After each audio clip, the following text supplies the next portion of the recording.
CST son cheval de bataille depuis son arrivée au poste de première dame, Brigitte Macron, ancienne professeure de français, a fait de la lutte contre le harcèlement scolaire une priorité. Et ce 10 novembre, à l'occasion de la journée dédiée à ce combat, elle a tenu à venir l'évoquer dans l'émission Télématin, où elle était l'invitée spéciale de Julia Vignali. Elle a été confrontée au témoignage bouleversant d'Annelise Debat, une jeune femme venue témoigner du harcèlement dont elle a été la victime au collège. Un acharnement contre elle qui s'était terminé dans la violence la plus extrême. Le 23 septembre 2014, quand j'étais en 4e, quelques semaines après la rentrée, les personnes qui me harcelaient à l'école ont tenté de me tuer en me renversant un bidon d'essence entièrement sur moi et en me menaçant avec un briquet pour mettre le feu sur moi, a-t-elle révélé toujours aussi choquée 8 ans plus tard.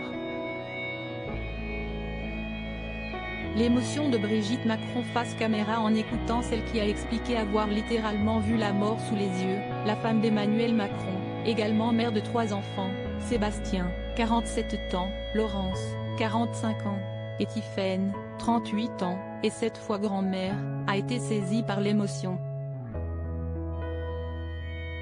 La voix nouée. Elle a d'abord réagi avec difficulté. CST impossible à entendre, a-t-elle déclaré avant de se reprendre et de poursuivre. CST impossible à entendre car Annelise a tout.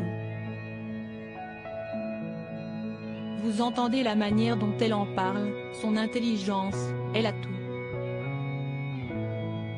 CST peut-être pour cela qu'on a cherché à la détruire.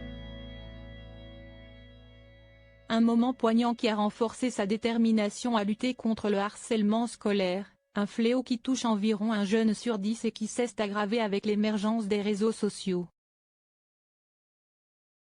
Aujourd'hui CST 24 heures sur 24, CST No Limites, a-t-elle révélé à la journaliste, compagne de cas de Mérad.